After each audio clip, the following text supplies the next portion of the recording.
ఏసే పరిష్కారము అనుదిన Bible study కార్యక్రమం ప్రేక్షకులందరికీ మన ప్రభువును ప్రియ రక్షకుడు అయిన యేసుక్రీస్తు వారి అత్యున్నతమైన నామమున వందనాలు. ప్రభువునందు ప్రియ దేవుని బిడ్డలారా, నేటి దినము రైట్ రెవరెండ్ డాక్టర్ కారుపాటి శ్యాన్సాగర్ గారి ద్వారా బైబిల్ గ్రంథంలోని సామెతల గ్రంథాన్ని ధ్యానం చేసుకుందాం. మీరందరూ బైబిల్తోనూ నోట్బుక్తోనూ సిద్ధపడి ఉంటే రైట్ రెవరెండ్ డాక్టర్ కారుపాటి శ్యాన్సాగర్ గారు ప్రార్థన చేసి ఈ దినపు వాక్య పరిచర్య చేస్తారు. ప్రభువునందు ప్రియ దేవుని బిడ్డలారా, ఈ దినం ఫిబ్రవరి 1వ తారీఖు ప్రభువు నూతన మాసంలో ప్రవేశపెట్టారు. ప్రభువును స్తుతిద్దాం. నేటి వాక్యోపదేశానికి సహకారులు తూర్పు వీధి వాస్తవ్యులు సూరిశెట్టి శ్రీనుబాబు సుజాత దంపతులు, కుమార్తె సౌమ్య, కుమారుడు పవన్ కుమార్. సౌమ్యను ప్రభువు దీవించి ఆశీర్వదించిన సందర్భాన కుటుంబం సహకారం ఇస్తున్నారు. సూరిశెట్టి శ్రీనుబాబు సుజాత గారులకు, సౌమ్య పవన్ కుమార్ గారులకు కృతజ్ఞతలు. శ్రీనుబాబు గారి బంధువర్గం, అన్నదమ్ములు మరియు వారి ఇతర కుటుంబాలకు కృతజ్ఞతలు. ప్రార్థన. మమ్మల్ని మిక్కిలిగా ప్రేమిస్తున్న మా తండ్రి వందనాలు. నూతన మాసంలో ప్రవేశపెట్టారు. ఈ మాసమంతా ఎపిసోడ్ సహకారం ఇవ్వండి. శ్రీను సుజాతలను దీవించండి. సౌమ్యను ఆశీర్వదించారు, కృతజ్ఞతలు. పవన్ కై వందనాలు. నేటి వాక్య ధ్యానం దీవెనగా ఇవ్వండి. యేసునామమున అడుగుచున్నాం తండ్రి, ఆమేన్. ప్రభువు నందు ప్రియా దేవుని బిడ్డలారా, దయచేసి మీ పరిశుద్ధ బైబిల్ గ్రంథాన్ని తెరవండి. సామెతలు గ్రంథము 30వ అధ్యాయము 29వ వచనము నుండి వాక్యాన్ని గమనిద్దాం. డంబముగా నడుచున్నవి 3 కలవు, టీవీతో నడుచున్నవి 4 కలవు. అవేమి అనగా, ఎల్ల మృగములతో పరాక్రమము గలదై ఎవనికైనా భయపడి వెనుకకు తిరుగని సింహము, షోణంగి కుక్క, మేకపోతు, తన సైన్యమునకు ముందు నడుచు రాజు.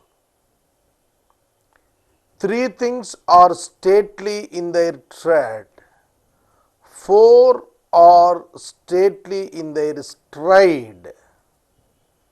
The lion, which is mightiest among beasts, and does not turn back before any. The strutting rooster, the he-goat, and a king whose army is with him. వెన్ను తిరగనివి 4 ఉన్నాయి, వెన్ను చూపనివి 4 ఉన్నాయి. భయపడి వెనక్కు తిరిగిపోనటువంటివి 4 ఉన్నాయి. ఆ 4ని చెబుతున్నాడు. టీవీగా నడిచేవి ఉన్నాయి, డంబముగా నడిచేవి ఉన్నాయి. సృష్టిలో దేవుడు మనం గ్రహింపు కొరకు అనేకమైనటువంటి విశేషాలు ఉంచారు. అవి చూస్తున్నప్పుడు మనకు అర్థం అవుతుంది. సింహము ఏ జంతువు ఎదుట వెనుతిరిగిపోదు, పారిపోదు. సింహము పోరాడుతుంది, గెలుస్తుంది. అందుకే మృగరాజు, మృగాలలో రాజు, మృగాలకే రాజు. అరణ్యములో అదే రారాజు. ఎంత బలమైనటువంటి ఎడ్లున్నా, ఎంత బలమైనటువంటి యాక్స్, జడల బర్రెలు, దున్నపోతులు ఉన్నా, ఎంత బలమైనటువంటి పులులు ఉన్నా, ఎంత బలమైన ఏనుగులున్నా, సింహమే. దేనికి భయపడదు, వెన్ను చూపి పారిపోదు. టీవీగా ముందుకే వెళుతుంది, వెనకంజలేదు. క్రైస్తవుడు సింహం వలె ఉండాలి. క్రైస్తవుడు నీతిమంతుడు ధైర్యముగా సింహం వలె నిలబడతాడు. అవినీతి మనిషిని కుంగజేస్తుంది, నీతి సింహం వలె ధైర్యంగా ఉండేట్లుగా చేస్తుంది. పాపము చేయనివాడు, అపరాధం చేయనివాడు సింహంలా ధైర్యంగా ఉంటాడు. అతని టీవీ వేరే, అతడి టీవీ వేరు. నిజమైన దైవ సేవకుడు అలా ఉంటాడు, సింహంలా ఉంటాడు. హీ వోంట్ టర్న్ బ్యాక్, వెనక్కి పారిపోడు. ఒక ప్రియమైన అన్న ఉన్నాడు ఏలూరులో, పాలరాజు గారు. ఆయన ఒక దినాన నాకు ఒక ఉదాహరణ చెప్పాడు. నువ్వు సింహంలా నిలబడు, ఎన్ని రకాలైనటువంటి ఇతర జంతువులు వచ్చినా సింహం వెనక్కి తిరగదు. నువ్వు అలా నిలబడు, నువ్వు దేవుని కార్యాలు చూస్తావన్నాడు. ఇప్పటికీ నేను ఫోన్ చేస్తే మొట్టమొదట ఆయన నన్ను పిలిచే పిలుపు సింహం అని పిలుస్తాడు. ఎందుకంటే ఆయన ఆ స్ఫూర్తినిచ్చాడు నాకు. పాలరాజు గారు నాకు ఆ స్ఫూర్తినిచ్చాడు. వెనుతిరగద్దు, దేవుని బిడ్డలు ధైర్యంగా ఉండాలి, దేవుని బిడ్డలు పరిస్థితులకు జంకకూడదు, విడిచిపెట్టి పనిని విడిచి పారిపోకూడదు, పోరాటం చేస్తూనే ఉండాలి అని అన్నాడు. అది టీవీగా నడిచేటువంటి కార్యానికి తీసుకెళ్తుంది అన్నాడు. వాస్తవం, పరిశుద్ధ బైబిల్ చెప్పింది ఖచ్చితంగా నిజం. మనం భారతదేశంలో నివసిస్తున్నాం. ఇది అత్యధికమైన క్రైస్తవేతరులతో నిండిన దేశం. ఈ దేశాన్న విశ్వాసి సింహము వలె ధైర్యముగా ఉండుట నేర్చుకోవాలి. మిగిలిన వారికి మన ఉనికి ధైర్యాన్ని పుట్టించాలి. మనలను ఇతరులు గౌరవంగా చూడాలి. అంటే అటువంటి క్యారెక్టర్ కావాలి. వెనుతిరగడు. ప్రపంచ చరిత్రలోనే ఉక్కు మనిషిగా పేరుగాంచాడు పటేల్ గారు. Stubborn man. ఒక నిర్ణయం తీసుకుంటూ వెనక్కి వెళ్ళాడు. స్వతంత్ర సమర యుద్ధాన్ని గూర్చినటువంటి ఆర్టికల్స్ చదవండి మీరు, దేశభక్తి పెరుగుతుంది. వాళ్ళు ఎటువంటి క్యారెక్టర్స్ అండి, అన్కాంప్రమైజింగ్ నేచర్. వెనుతిరగలేదు వాళ్ళు. అలాంటి గొప్ప గొప్ప వ్యక్తులున్న దేశంలో మనం పుట్టాం. మనం టీవీగా ముందుకెళ్ళే వాళ్ళం ఉంటున్నామా, వెనక్కు తగ్గిపోతున్న వెనకబడిన తరగతులు గుండిపోతున్నామా? ఆలోచించుకోవాలి. షోణంగి కుక్క మేకపోతు సైన్యానికి ముందు నడుచు రాజు టీవీగానే నడుస్తుంది. ఆడమేకలు మగమేక. మగమేకను చూడండి, మేకకు పెద్ద బలమే ఉంటుంది. మేకపోతు అంటారు, చూశారు, హీ గోట్. మేకపోతు అంటే పోతు అంటే మగది అని. మేకలు ఆడమేకలు ఉంటాయి, మేకపోతు అంటే మగది. 100 ఆడమేకలుంటే ఒక మేకపోతు సరిపోతుంది. అది మందకు ముందు నడుస్తుంది, టీవీగా నడుస్తుంది. ఆడమేక పాస్చర్కి మగమేక పాస్చర్కి ఉన్న వ్యత్యాసం గమనించండి. మగమేక చాలా స్టిఫ్ నెక్డ్, చాలా తల పైకెత్తి ధైర్యంగా కాళ్ళు తిన్నగా పెట్టి శరీరాన్ని టీవీగా నిలిపి నడుస్తుంది.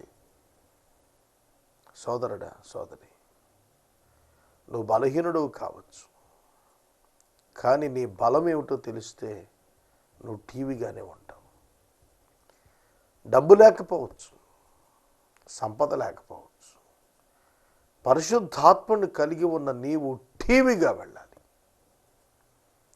అందుకే భక్తుడు రాశాడు, యేసుతో నా టీవీగాను పోదుమా. యేసు ప్రభువుతో మనం టీవీగా నడవటం నేర్చుకోవాలి. అది మన జీవితంలో భాగం కావాలి. మన జీవితంలో అది ఒక ఉన్నతమైన పాఠంగా రావాలి. సైన్యానికి ముందు నడుస్తున్న రాజు బెదిరేవాడిగా ఉండడు, ప్రాణత్యాగానికి వెళ్ళిపోతాడు. భయపడ్డు, వెనక్కి తిప్పడం. రాజు పారిపోతే ఇంకా సైన్యం ఓడిపోయినట్టే. కనుక రాజు ప్రాణాన్ని లెక్కించడం, టీవీగా ముందు పోతుంటాడు. సోదరుడా, సోదరి, నిజ క్రైస్తవుడు ఈ విధంగా ఉండాలి. నిజ క్రైస్తవుడు టీవీగా ఉండాలి. ఎక్కడ పడితే అక్కడ వంగిపోయేటువంటి వాడిగా కాదు, లొంగిపోయేటువంటి వాడిగా కాదు, పారిపోయేటువంటి వాడిగా కాదు, రాజీ పడేటువంటి వాడిగా ఉండకూడదు క్రైస్తవుడు. సంపద ఉన్నా లేకపోయినా, పరిస్థితి ఎట్లున్నా వ్యతిరేక్తమైన టీవీగా ఉండే జీవితాన్ని క్రైస్తవుడు ఆహ్వానించాలి. 32వ వచనం, నీవు బుద్ధిహీనుడవై అతిశయపడి ఉండిన ఎడల, కీడు యోచించి ఉండిన ఎడల నీ చేతితో నోరు మూసుకొనుము. బుద్ధిహీనుడుగా, అతిశయపడిన వానిగా, కీడు యోచించిన వానిగా నీ ఉంటే యు కాంట్ ఫ్లరిష్, నువ్వు అభివృద్ధిలోకి రావు. నీ నోరు నువ్వు మూసుకుని కూర్చోమన్నాడు. అంతరంగంలో నీవు సిద్ధపడితేనే తప్ప you are not eligible to preach. నీకే బుద్ధి లేకపోతే, నీకే అతిశయం ఉంటే, నువ్వే కీడు ఆలోచిస్తే ఏమి స్టాండ్ ఉంది నీకు స్పిరిచువల్గా మాట్లాడటానికి? నోరు మూసుకుని కూర్చోమన్నాడు. అర్థమవుతుందా? నీ చేత్తో నీ నోరు మూసుకో. If you have been foolish exalting yourself, or if you have been devising evil, put your hand on your mouth. నీ మాటకు విలువ ఉండదు, నోటి మీద తాళం వేసుకో. నీ మాట ఎవడు పట్టించుకోడు. కారణం ఏమిటంటే యథార్థత లేదు. People doesn't believe you. ప్రజలు నిన్ను నమ్మరు. నువ్వు బుద్ధిహీనుడవు, నువ్వు కీడు యోచిస్తావు, నిన్నెవడు నమ్మడు. కాబట్టి నీ మాటకు విలువ ఉండదు, నువ్వు మాట్లాడద్దు. చాలామంది ఇంటర్నల్ క్యారెక్టర్ లేక అంగీకారం పొందలేకపోతున్నారు. ఎక్స్టర్నల్గా చాలా గిఫ్ట్స్ ఉంటాయి, కానీ ఇంటెగ్రిటీ లోపిస్తుంది. అందుకే వాళ్ళు సమాజంలో అంగీకరించబడరు. తర్వాత వచ్చిన పాలు తరచగా వెన్న పుట్టును, ముక్కు పిండగా రక్తముచ్చును, కోపము రేపగా కలహము వచ్చును. For pressing milk produces curd, pressing the nose produces blood, and pressing anger produces strife. పాలు తరచగా వెన్నబుడుతుంది. చూడండి, పాలల్లో నుంచి వెన్న తీసేస్తారు. ఏలూరులో జంగారెడ్డిగూడెం రోడ్లో ఒక కేంద్రం ఉంది, బైపాస్ రోడ్డుకు పక్కనే ఉంటుంది. ఒకరోజు నేను అటునుంచి వస్తూ చూశాను, చాలా పాల సైకిళ్ళు ఉన్నాయి, పాల క్యాన్లు కట్టేసిన సైకిల్. ఏమిటి ఇంతమంది ఇక్కడ ఉన్నారు అని అంటే, ఒక మిషన్ ఉంది అక్కడ. ఆ పాలు అందులో పోస్తుంటే అది చిలికి అందులోంచి వెన్న తీసేస్తుంది. ఆ వెన్న తీసిన పాలు మనకు తెచ్చి పోస్తుంటారు. ఆ వెన్న వేరేగా అమ్మేసుకుంటారు. అలాగే చింతలపూడి రోడ్డు నుండి ఏలూరు ఎంటర్ అయ్యేటప్పుడు పెట్రోల్ బంక్ దగ్గర ఇంకొక మిషన్ ఉంది, అక్కడ కూడా వెన్న తీస్తారు. కనుక పాల వ్యాపారులు వెన్న తీసేసిన పాలు తెస్తుంటారు. అదే చెబుతున్నాడు ఇక్కడ, పాలు చిలికితే వెన్న వచ్చేస్తుంది, అది ప్రకృతి ధర్మం. ముక్కు గట్టిగా పిండితే రక్తం వస్తుంది. అలాగా కోపము ఎక్కువైపోతే కలహం వచ్చేస్తుంది. For pressing milk produces curds, pressing the nose produces the blood, and pressing anger produces strife. కోపం రేపితే కలహం వస్తుంది, జాగ్రత్త. చాలామంది కలహం వచ్చేటట్టు మాట్లాడతారు. కలహం రావడానికి కారణం నోటి మాట ఎక్కువగా కారణం. నోరు మంచిదైతే ఊరు మంచిదవుతుంది అని ఒక సామెత ఉంది, విన్నారా? నోరు మంచిదైతే ఊరు మంచిదవుతుంది. మా వీధిలో ఒక పెద్ద ఆయన ఉండేవారు, చనిపోయారు, రామానుజం మాస్టర్. ఉదయాన్నే గుమ్మంలో, ఆయన మాజీ సైనికుడు, ఉపాధ్యాయుడు, గుమ్మంలో కూర్చునేవాడు. వెళుతున్న ప్రతి వాళ్ళని పలకరించి నవ్వుతూ చిరునవ్వుతో మంచిగా విష్ చేసేవాడు. నేను గమనిస్తుండేవాడిని ఆయన్ని. ఆ ఎదర ఇంటి దగ్గర కూర్చొని చూస్తుండేవాడిని, ఏమిటి అసలు ఈయన చేస్తోందని. డ్యూటీకి వెళ్ళేవాళ్ళు, ఆర్టీసీ పనివారు కానివ్వండి, ఇతర కూలివారు కానివ్వండి, ఇండల్లో పని చేయటానికి వెళ్ళేవాళ్ళు కానీ, ఉద్యోగంలో పనిచేసేవాళ్ళు కానీ, ఎవరిని వదిలిపెట్టేవాడు కదా ఆయన. చాలా చక్కగా పలకరించేవాడు. అలా పలకరిస్తూ పలకరిస్తూ పలకరిస్తూ ఉన్నాడు. సమాజంతో ఒక మంచి ర్యాప్ వచ్చింది ఆయనకి, ఒక చక్కటి అనుబంధం ఏర్పడింది. ఆయన తగాదా మనిషి కాదు. కొందరుంటారు, ఇంకొక ఆయన ఉన్నాడు మా వీధిలోనే, ఎవరైనా ఒక యవనస్తులు చూస్తే వెంటనే పోట్లాటికి వెళ్ళిపోయాడు. నా ఏపు ఎందుకు చూసావు? పొరపాటున ఎవరైనా కుర్రవాళ్ళు నవ్వుకుంటే నేను వెళుతుండగా నువ్వు ఎందుకు నవ్వావు? చాలాసార్లు నేను వెళ్ళి ఆపాల్సి వచ్చింది తగువులు. ఎందుకు చెబుతున్నానంటే, నీ క్యారెక్టర్ ఎట్లా ఉంటుంది, నా క్యారెక్టర్ ఎట్లా ఉంటుంది, నా మైనస్ ఏంటో నాకు తెలుసు, నేను ఎక్కడ చెడ్డ పేరు తెచ్చుకుంటున్నాను నాకు తెలుసు, అలాగే నీకు కూడా తెలుసు. అది సరి చేసుకోవాలి. పాలు తరచుగా వెన్న పుట్టును, it is a common thing. ముక్కు పిండగా రక్తం వచ్చును, అది కూడా సాధారణం. అలాగే కోపం రేకెత్తిన కొలది కలహం పెరిగిపోతుంది. కనుక ఒక్క కలహం రేపేవాడు ఉంటే చాలు సమస్యలు పెరిగిపోవటానికి. ఒక్క కలహం రేపేవాడు ఉంటే తగాదాలు వచ్చేస్తాయి. కొంతమంది ఎక్స్పర్ట్స్ ఉంటారు వీటిల్లో, వాళ్ళు ఎంతవరకు పోట్లాట్లే పెడుతుంటారు. అన్నదమ్ముల మధ్య, సంఘాల మధ్య, విశ్వాసుల మధ్య, దేవుని పిల్లల మధ్య, దేవుని సేవకుల మధ్య కలహాలు కలహాలు రేపుతుంటారు. అది మంచి పద్ధతి కాదు. కలహము రేపరాదు. ఈ వచనాల్లో మనం 29 నుండి 33 వరకు చదవగా ఇందులో మనలను ఆకర్షించిన పాఠాలు కనిపిస్తున్నాయి. ప్రధానంగా ఒక డిగ్నిఫైడ్ లైఫ్ లీడ్ చేయమనేది ఇందులో జంతువులను చూపించి మరీ చెప్పాడు. టీవీగా ఉండాలి, ముందుకు పోవాలి క్రైస్తవుడు. ఎక్కడ కూడాను రాజీ మంత్రం ఉపయోగించకూడదు. క్రైస్తవుడు తిన్నగా ఉండాలి. మొర్దెకై, హామాను అగాగీయుడు గుర్రం మీద వస్తున్నాడు. మొర్దెకై ద్వారపాలకుడు, తల ఉంచి నమస్కరించాలి, కానీ యూదుడైనందున ఎవడికి తల ఉంచనన్నాడు. అలాగే నిలబడ్డాడు. హామాను కోపం వచ్చింది. ఏమయ్యా, నేను ఇంత పెద్ద అధికారిని వస్తుంటే నమస్కరించవా అని. అందరూ నమస్కరిస్తున్నారు, నీకేమైంది అని మొర్దెకై మీద కోపం తెచ్చుకున్నాడు. కానీ మొర్దెకై నిలబడ్డాడు. మొర్దెకై నీతిమంతుడు. హామాను నాశనం అయ్యాడు తప్ప మొర్దెకై అభివృద్ధి చెంది ప్రధానమంత్రి అయ్యాడు. కనుక మన జీవితాల్లో మనం వ్యక్తిత్వానికి ప్రాధాన్యత ఇచ్చి తీరాలి. ఇస్తున్నామా?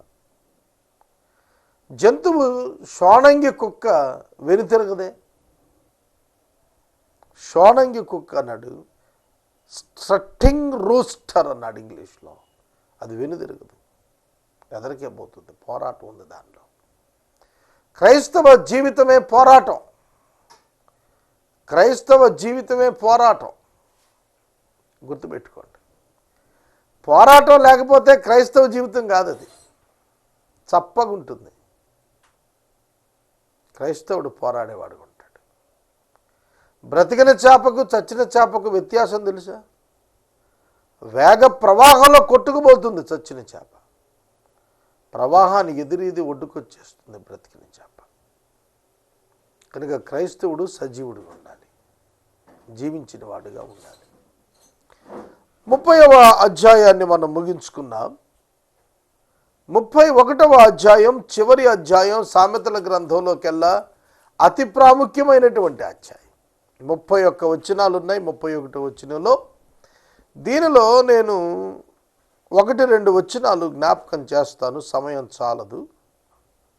రాజైన లెమూయేలు మాటలు అతని తల్లి అతనికి ఉపదేశించిన దేవోక్తి. The words of King Lemuel, an oracle that his mother taught him. ఈ ఒక్క పదం చెబుతానండి, ఈ ఒక్క పదమే చెబుతాను. రేపటి నుంచి మిగతా అవి చూద్దాం. రాజుకు సహితం బోధ చేయగలిగినది తల్లి మాత్రమే. రాజుకు మంత్రి సలహా ఇచ్చినప్పుడు ఆప్షనల్, పాటించవచ్చు పాటించకపోవచ్చు. ఎంతటి రాజైనా ఒక తల్లికి కొడుకే కదా. అందుకే లెమూయేలు రాజు యొక్క తల్లి మాట్లాడుతూ, నా బోధ విను, నా ఉపదేశం విను అని చెబుతాను. The words of King Lemuel, an oracle that his mother taught him. తల్లి ఉపదేశించిన మాటలు తెలియజేస్తున్నాడు. మాటలు తల్లివి, తెలియజేస్తున్నవాడు సొలొమోను, లెమూయేలు. సోదరుడా, సోదరి, తల్లి గొప్ప పాత్ర. తల్లి ఉపదేశిస్తుంది. నేను నిన్నటి దినం ఒక కార్యక్రమంలో వాక్యం చెప్పడానికి పిలువబడ్డాను, మాట్లాడుతున్నాను. నా తర్వాత శ్రీధర బాబు గారు మాట్లాడుతున్నారు. ఆయన మాట్లాడుతూ చెప్పిన మాట, ఆడపిల్ల ఎడ్యుకేటెడ్ అయితే ఆ ఎడ్యుకేటెడ్ గర్ల్, ఆ ఎడ్యుకేటెడ్ ఉమెన్ తన సంతానం అంతటిని ఎడ్యుకేట్ చేసుకుంటుంది అన్నాడు. ఎంత మంచి మాట చెప్పాడు. ఒక విద్యాధికురాలైన తల్లి ఉండటం ఆ ఇంట గొప్ప భాగ్యం. 14వ అధ్యాయం సామెతలు మొదటి వచనం అన్నాడు, జ్ఞానము గల స్త్రీ తన ఇల్లు కట్టుకొనును. జ్ఞానము గల స్త్రీ ఇల్లు కట్టుకొనును. ఇంటిలో మహిళ తన యొక్క బిడ్డలకు బోధించేదిగా ఉండాలి, తన బిడ్డలకు బోధించేటువంటి తల్లిగా ఉండాలి. అది చాలా గొప్ప విషయం. చూడండి, తండ్రి ఇన్స్ట్రక్షన్స్ ఇస్తుంటాడు సాధారణంగా, తల్లి పరిచయం చేస్తుంటుంది. కానీ తల్లి బోధించినటువంటి బోధ గుండెల్లో హత్తుకుపోతుంది. ప్రధానంగా యవన కుమారులకు. చాలామంది తల్లులు అనుకుంటారు, మనం ఏం చెప్తాంలే, మగపిల్లాడు కదా, చెప్పక్కర్లేదు అనుకుంటారు.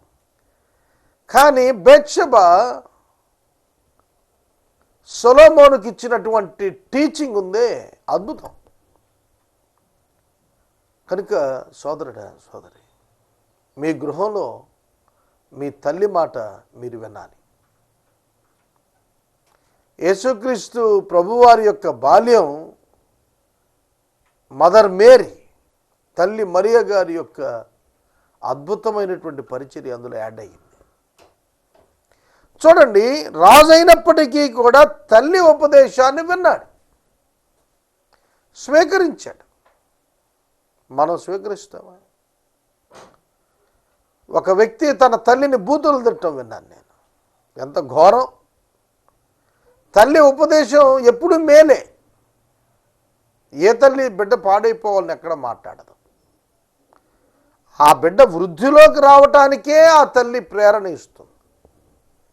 కనుక తల్లి అతనికి ఉపదేశించిన దేవోక్తి అనే పదం అండర్లైన్ చేసుకోండి. ఉట్టి మాటలు కాదు, ముట్టి మాటలు కాదు. దేవోక్తి, oracle that his mother taught him. దేవోక్తిగా దాన్ని తీసుకున్నాడు. తల్లిని దేవుడిచ్చాడు కదా. ఆ తల్లి బోధిస్తుండగా ఆ యవన కుమారుడు విన్నాడు, గొప్పవాడయ్యాడు. తల్లి తండ్రి యొక్క మాటలు సన్మానించి గ్రహించి అంగీకరించండి. ఈ రాత్రి నేను మనవి చేస్తున్నాను, మన జీవితాల్లో గుడ్ టీచర్స్ ఎవరైనా ఉన్నారంటే మన పేరెంట్స్. ఇప్పటికీ మా తల్లి 75 సంవత్సరాలు నిండిపోయాయి అమ్మకి, నన్ను కూర్చోబెట్టుకుని చాలా మాటలు చెప్తుంది. ఇట్లా చేయాలి, ఇలా ఉండాలి, ఇలా చేయి, ఈ విధంగా చేయటం మంచిది. కనుక మీరు మీ బిడ్డలకు టీచ్ చేస్తున్నారా? ఇప్పుడు క్రిస్టియన్ సొసైటీ, క్రైస్తవ సమాజంలో లేనిది టీచింగ్. పేరెంట్స్ టీచ్ చేయట్లా పిల్లలకి. పిల్లలు ఇష్టమైనట్టు తిరుగుతున్నారు, డిసిప్లిన్ లేదు. కాబట్టి క్రైస్తవ సమాజం వృద్ధిలోకి రావటం లేదు. యవనస్తుల బలం నిర్వీర్యమైపోతారు, పాడైపోతున్నారు. ఇంటిలో తల్లి యొక్క మౌనం బిడ్డలకు శాపంగా పరిగణిస్తోంది. నేను ముగిస్తున్నాను. మీ తల్లి మాట వినండి, ఆమె బోధ గైకొనండి. మనము ఇంతవరకు right reverend doctor Karupati Shyam Sagar గారి ద్వారా సామెతల గ్రంథాన్ని ధ్యానం చేసుకున్నాం. ఈ కార్యక్రమం ద్వారా మీరు పొందుకునుచున్న ఆత్మీయ మేలులు ఒక ఉత్తరం ద్వారా మాకు తెలియచేయండి. మీ ప్రార్థనా మనవులు మాకు తెలియచేస్తే ఏసే పరిష్కారం కార్యాలయంలో ఏర్పాటు చేసిన ప్రత్యేక ప్రార్థనా శిబిరంలో మీ కొరకు ప్రార్థిస్తాం. మీ కుటుంబ పక్షముగా ఒక ఎపిసోడ్ ప్రసారం చేయాలనుకునేవారు మాకు తెలియచేస్తే మా సిబ్బంది మీ గృహాలను దర్శిస్తారు. ముగింపు ప్రార్థన ఆశీర్వాదాలతో ఈ కార్యక్రమాన్ని ముగించుకుందాం. ప్రభువు నందు ప్రియ దేవుని బిడ్డలారా, నేటి వాక్య ధ్యానానికి సహకారులు ఏలూరు తూర్పు వీధి వాస్తవ్యులు సూరిశెట్టి శ్రీనుబాబు సుజాత దంపతులు, కుమార్తె సౌమ్య, కుమారుడు పవన్ కుమార్. దేవుడి కుటుంబాన్ని దీవించును గాక. ప్రార్థిద్దాం. మమ్మల్ని మిక్కిలిగా ప్రేమిస్తున్న మా తండ్రి వందనాలు. నేటి వాక్య ధ్యానానికి సహకారం ఇచ్చిన శ్రీనివాస్, సుజాత గారులను దీవించండి. సౌమ్య, పవన్లను దీవించండి. మా ప్రేక్షకులకు మీరు ఇచ్చిన వాక్యం కొరకు కృతజ్ఞతలు యేసునామమున అడుగుచున్నాము తండ్రి, ఆమేన్. తండ్రి అయిన దేవుని ప్రేమ, కుమారుడైన యేసయ్య కృప, పరిశుద్ధాత్మ యొక్క అన్యోన్య సహవాసం సదాకాలం మనందరికి తోడైండును గాక. ఆమేన్.